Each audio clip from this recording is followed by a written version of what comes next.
For our first call to the public, is there anyone who would like to address the Board of Commissioners at this time? Yes, ma'am. Is Commissioner Olshausen excused? Yes. Let's go ahead and excused, right? Or Daddy is called. called ahead. So just me and you today. Me and you. Yeah. Okay. All right. Hearing no one from the community to speak to the board, we would move on to item number 4, Community Development Monthly Reports. Pete Preston. Thank you, Mr. Preston. Chair. Building permits, we're starting to see these things pick up here a little bit. We have 23 building permits and 21 zoning permits in the month of March, and we had 29 code enforcement. Usually we like to stay around 40 code enforcement. We are still transitioning from a loss of a staff member and the addition of a new one. Okay. Any questions for Mr. Preston? I do have a code enforcement. I'll send you a text or an email. Add one to that. Okay, I thank had a you. complaint from residents. Okay, thank you for your time. So we'll go ahead and move on to our agenda items. Under 5A, we'll entertain a motion to approve the RFP request for posting digital archiving services. So moved? I will second that, and so it's now open for discussion or questioning. Just a request for an RFP. Yeah, so they're doing the request now so that we can then come back with some bids. This is for the files that are in the basement that are slowly deteriorating. We'll scan them in, we'll have our digital copies, and I think probably some other locations wherever Pete has files at, so that we can get rid of the old ones, just keep what we need to keep and free up some space. And if I can add, had a couple different departments contact me after we started the process of looking into it. So therefore, when I wrote the RFP, I left it a little ambiguous so that a date certain will have a certain number of departments, and then we'll essentially have an open house for that day. So say we have 3 departments, then the companies can send in their vendors or their staff so that they can look at what we have, because it does come down to large print, double-sided, single print, and those sorts of things. And then this kind of reads a little bit like a request for qualifications as well, just to make sure they can meet certain benchmarks that I've kind of liberated from other things that I found on the internet where folks have went through this process. And I would add other departments might piggyback on this, including the prosecutor has a lot of files downstairs, and he and his staff have started going through some of the stuff that's down there, of what they have to keep and what they don't. So there might be some others involved in the process as well. What about upstairs in the court? Is that not allowed or way too much money when we start talking about that? If they have money in the budget and they want to get rid of some of that stuff, I encourage them to do so. Okay. That stuff should not really be out there probably. I would agree with that. If there's a way. But question in general, if I may. Yeah, absolutely. As far as this, and we have records all over the county depending on which department going back 100 years plus, and I know that that is going to be the trend. 2 questions. 1, do we have off-site backup? And 2, do we have our IT people or someone have a plan to coordinate that so that we don't end up with a whole lot of sets of digitized records in a whole lot of places, but rather one umbrella that is safeguarded? Usually you have 2, one sort of on location and one off in case of nuclear attack somewhere else. So some of the departments do engage in a cold storage, for example, Warwick Kimball in the Register of Deeds office, and different things of that nature. This one in particular would be uploaded to servers, and they work with the RSD about their location and where and stuff like that. Okay, so it's not going to be, it'll be each group will do their own backups. Well, some groups pay for an off-site thing, others are required to because their files aren't required to be kept as long. The Register of Deeds is forever. So some of the other ones only have a 50-year retention policy, 10-year retention policy, depending on how it's approved through the state. So some will need to be kept, some won't. All right. Or some will only be kept for a short period of time before they are gone. Gotcha. Anyone else with questions or discussion? All right, hearing none. All in favor of moving this forward, signify by saying aye. Aye. Any opposed? Motion carries. At this time, we'll entertain a motion to approve the resolution of the 2021 equalized valuation adoption and authorize the board chair and county clerk to execute the necessary documents. Item B. So moved. I will second. Item is now open for questions or discussion.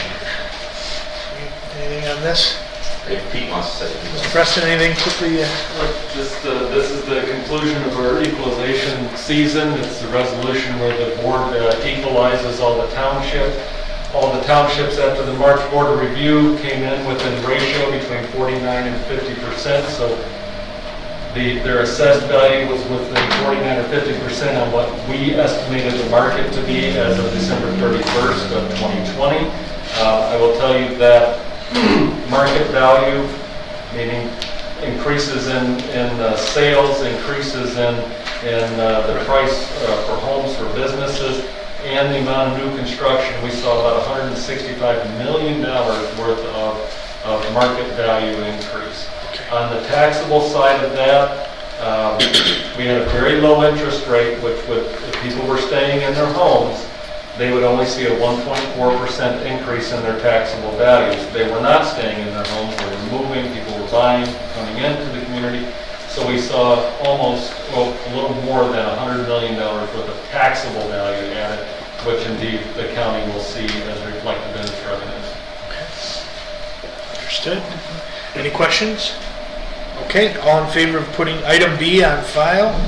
No, not on file. To adopt and authorize the board chair and county clerk to execute the necessary documents, signify by saying aye. Aye. Aye. Any opposed? Motion carries. So now we'll move on to item C. We'll entertain a motion to approve the 2021 total equalized valuation and authorize the board chair and county clerk to execute the necessary documents. So moved. Second, and that kind of goes along with item B. But is there any questions or discussion? So what is the distinction between B and C? One is a resolution and the other is what? The other is a state form called the 4024 form, Okay. which needs to be signed off by the equalization director, the county clerk, and the board chair. And that's our official notice to the state. These are our numbers, and this is what we're sticking to. Okay. So essentially, one of the key things is the board chair and clerk require authorization to sign any of those documents on behalf of the county board of commissioners. First one's the numbers, second one's the authorization to sign. Gotcha. Thank you. All And right. last comes the resolution. Anyone else? All right. All in favor of moving item C forward, signify by saying aye. Aye. Any opposed? Motion carries. So now we'll move on to item D, our final item. We will entertain a motion to approve the resolution of adoption of the county equalization 2021 and authorize the board chair and county clerk to execute the necessary documents. So moved. Okay, and I will second item D. Questions or discussion over the item? Okay, hearing none. All in favor signify by saying aye. Aye. Any opposed? None. Motion carries to tomorrow. Anything else? Okay. We'll move on to item 6. This is the final opportunity for anyone from the public to address this committee of any issues. Hearing none, I adjourn this meeting.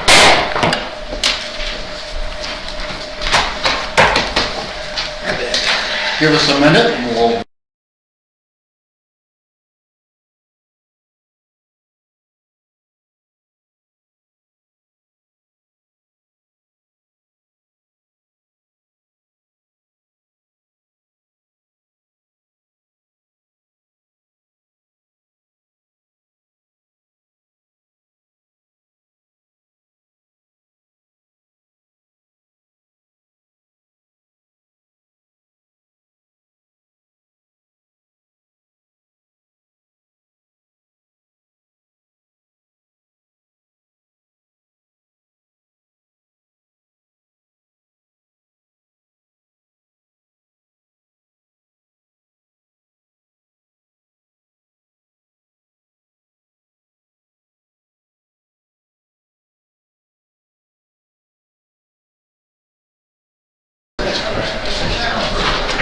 pledge allegiance to the flag of the United States of America and to the republic for which it stands, one nation, under God, indivisible, with liberty and justice for all. Thank you. Call meeting to order. Pledge of allegiance. Call to the public. Anyone who wishes to speak at this time. If not, Treasurer's Monthly Report, Julie. Hello, everybody. Hi, Julie. Well, you've got the bank rec. It's coming along good. It's early in the month, so probably those bigger accounts, you're probably at this time of month always going to see in progress. Just because it's so early in the month and all the activity that goes on, but they're going really well. March, busy month in our office. We're busy right now balancing with the local units, the townships and cities. Just almost complete. We've got one more to do, so we're really pleased they got their work turned in. Okay, good. So that's going good. So we'll be balancing that up and making our delinquent tax payout to those units and also the county and Medicare facility, the different departments we do. March also a busy month. 2018's had to be paid. 2018 taxes had to be paid by the 31st or face foreclosure. We had 24 homes, properties foreclosed on. Only one home that I'm aware of. Talked with a gentleman today. It's tough. He's more mad at himself. It's his routine, the routine of paying March 29th, March 30th, they're right at the deadline, and he missed it. Called the state, seeing what we can do. And I don't know if there's anything we can do. He was very nice about the whole situation. I understood his frustration, but he knows we're just following our guidelines too. I did try calling him on the 31st. We made lots of phone calls, actually, to touch base with people so that they didn't find themselves in that situation. Other than that, G2G is moving forward. We're going to be having a training. Sorry, I get out of breath with the sun. That's okay, leave it on. Training starting this Friday through next Friday. So I'm not sure if it's going to be in person or how she's doing this. I tried to get a response and I didn't hear back from her so that I could give better detail on that.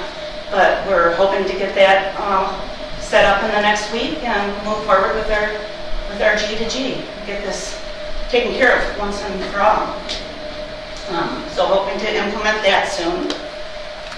Going back to the cleaning of the attic, which you brought up earlier, there is a lot up there for the treasurer's department, and much of it can go. It's just big boxes that I can't carry down stairs. We got people for that. So there's a lot of it does not need to be scanned. Some of it on such old paper you can't even read it. And old banking, well past the 7-year deadline. I'll take a look at it with you one day. Get ready. So that's something I would love to get in jeans and a sweatshirt and get up there and get dirty, because we'll get dirty. Oh, that's for sure. Banking meeting on Thursday, just trying to complete this process of pulling all of our accounts under the one umbrella. So when I go online to TCF, I see all of our accounts and all of them that are under our federal ID number. So that, another meeting on Thursday, but we're real close to finally getting that. And everybody's, willing to participate, and we're going to move forward with it. Kind of hard to get everybody together at one time, but so that's happening too. Okay. I think Is that about it? I think Okay. that's about, I did want to talk about dog licenses. Because it's another thing that keeps our office busy. We sold February 180 dog licenses, March 180 dog licenses. I just want you to be aware of the traffic and the people that we are handling, the amount of help and people we are handling in the office. Other than that, all good.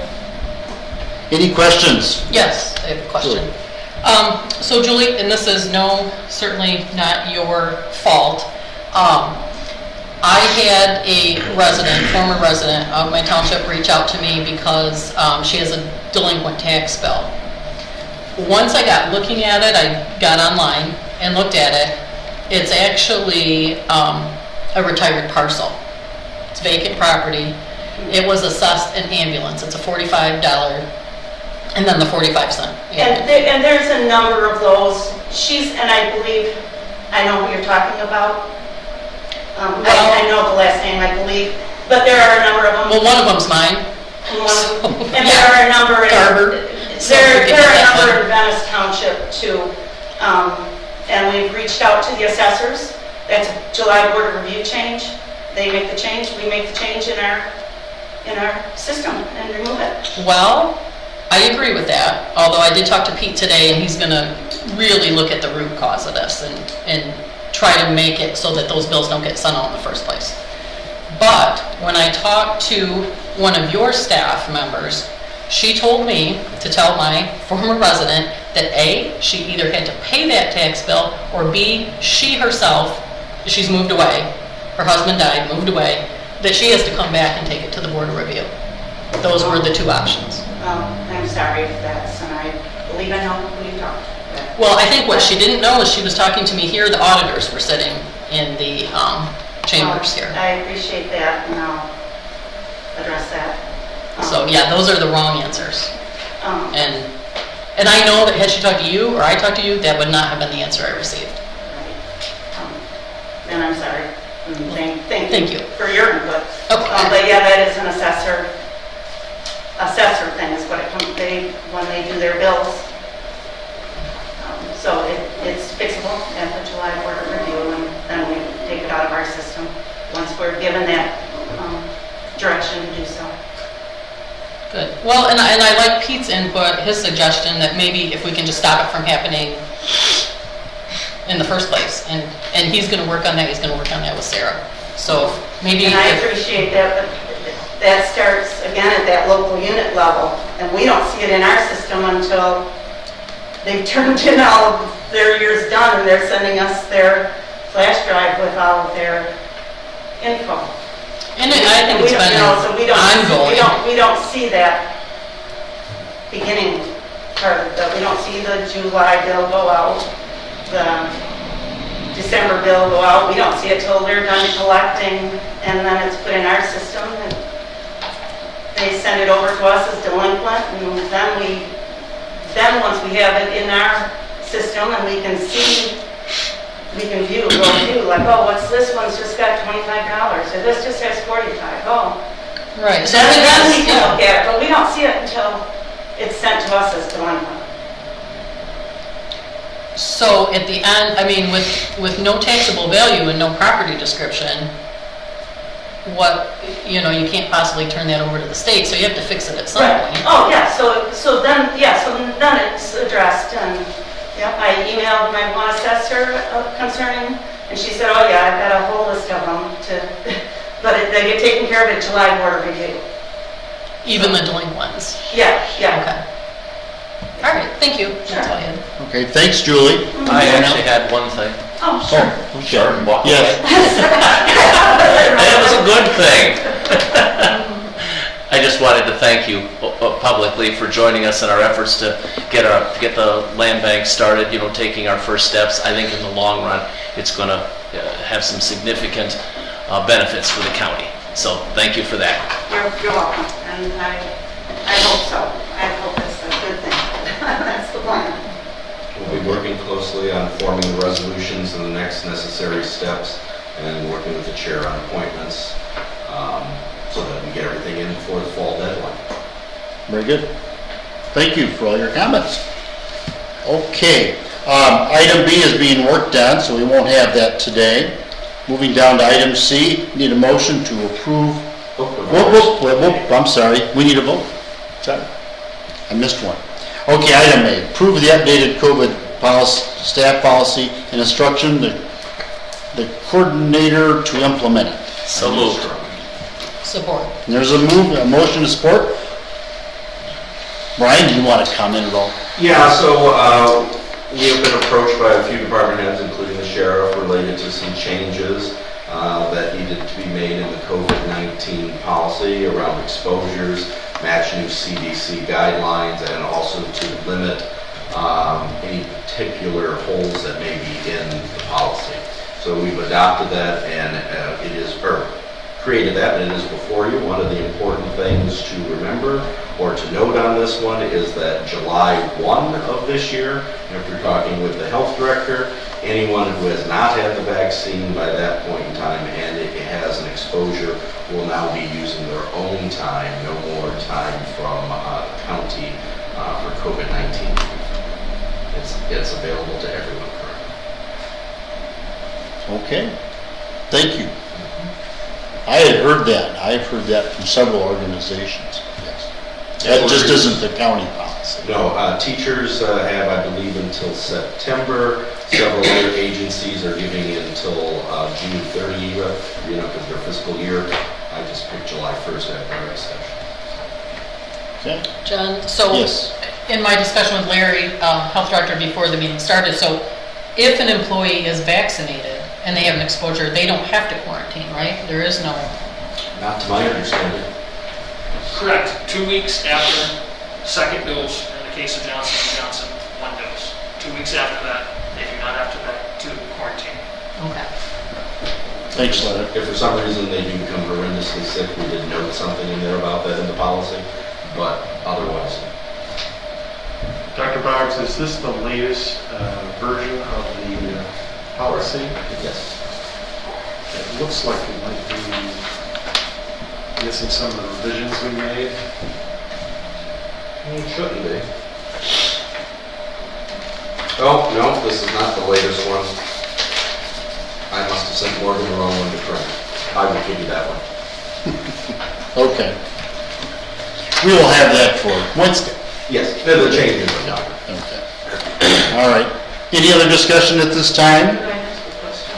Sure. As an employer, I was asked what if someone is vaccinated and there are reports of people still contracting it?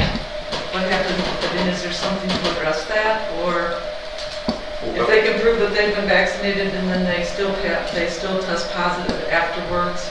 They still don't need quarantine though. No, is there something that if they test positive, then why would they not, if they are vaccinated and they tested positive, they don't have to Let me jump in here. Yeah. So if you test positive, you always have to isolate, regardless of whether or not you've been vaccinated. You have to isolate, okay, which is the 10 days. Reduction in symptoms, 24 hours fever-free. There is going to be what they call vaccine breakthrough no matter what. I mean, Moderna and Pfizer are 95%, so in theory 5% are going to test positive or potentially develop the disease, albeit lower symptoms, maybe no symptoms, milder case, not hospitalized. With regard to your question, I did make that point to Brian, and I haven't seen the final draft yet because I helped revise it today. So if you've been vaccinated and you still test positive, that's going to be up for the board to decide if they want them to have the 80 hours or use sick time. Does that make sense? Okay. But the other thing is it has to be uniform because you are not an employer, you're a department head. Right. And so it has to be uniform with the entire county. And that is addressed in the revision that Larry and myself added to there, almost exactly what he said under the other part. Very good. So does that leave it up to, that's not going to leave it case by case, is it? No, it's going to be very specified, very organized about how it has to happen. If there are any exceptions, it comes here. So then I have a situation that I have an employee that is half vaccinated, now has been exposed to an individual in the house. Now this policy, this has not been accepted, so what happens with this? You need to separate. So half vaccinated does not count. You would still need a quarantine because he is now 2 weeks out after the second dose, or 1 dose of Johnson & Johnson. So this person would have to quarantine. So she's falling in between the policy change. It as doesn't far as matter, being they paid. only get one allotment of time. So if they've already used their time, they're gonna have to take sick time. But if she hasn't, then she can do the, okay, I put a bridge in there between the two policies okay. so that no one was caught in between. Thank you. We won't have any game playing between this is the former policy, this is the new policy. There's a seamless bridge and these are the new rules. Very good. Okay. Any other discussion on this topic? If not, all those in favor say aye. Aye. Motion carries. Thank you. Item B will probably be next month. Item C, I need a motion to approve the purchase of the nitro productive suite for county use in the amount not to exceed $7,125. I'll make that motion. I'll support. Support? Brian, do you want to comment on that? This is going to be what we're going to be using for PDFs in the county, substantially cheaper. It was piloted, seemed to be well received by those that piloted it. Tracy brought this forward as a potential cost-saving measure for 3 years worth of licenses for 20 individuals is $7,125, which is probably about a third of the price of the Adobe suite. So this will be a good deal for us. Okay. It has all the same functionality we want. Jackie from RESD's here if anyone has Jackie? anything. Where is Jackie? She's hiding. Oh, I did not. I was going to say, Jackie, would you comment? I didn't know. Okay. Yeah, so the licenses per user for this would be like $125 versus $195 per user for Adobe. This one has unlimited transactions if we were to send off for digital signatures to the end user. Right now, the way it stands with, people have like the standard version of Adobe or the standard version of Nitro. If they want to send off to an end user for signature, they use DocuSign, which is another $4,000 on top of that for 500 transactions. So this is quite the big cut right here if we cost savings if we went with the Nitro. Thank you very much. You're welcome. Any other questions? If not, all those in favor say aye. Aye. All those opposed, motion carries. Need a motion to authorize the county clerk to fill the election's vital records clerk position with the current CPL clerk and allow the county clerk to post and fill the CPL clerk position for 19 hours a week at a pay rate of $15 an hour without any benefits. So moved. Support. Motion and a second. Any discussion? Madam Clerk, please note that without benefits includes health care and retirement. And I would have comment on the $15 an hour. I believe we have a $15 an hour on our pay scale. Flat rated $15 an hour is not a pay scale. We need a proper hourly rate. Okay, terminology. Yeah, we need to make sure that it's on one of the scales and actually one of the steps. So our motion for Wednesday will include that it does not include any types of bennies and list them out. Correct. Okay. And the proper language for $15 an hour. Okay. With that, so note, any other discussion? If not, all those in favor say aye. Aye. Motion carries. Thank you. Move to approve the MOU between the Shiawassee Probate Court and the Family Division of Circuit Court Association in Shiawassee County and authorize the chairman to execute the agreement. Need a motion? So moved. Support.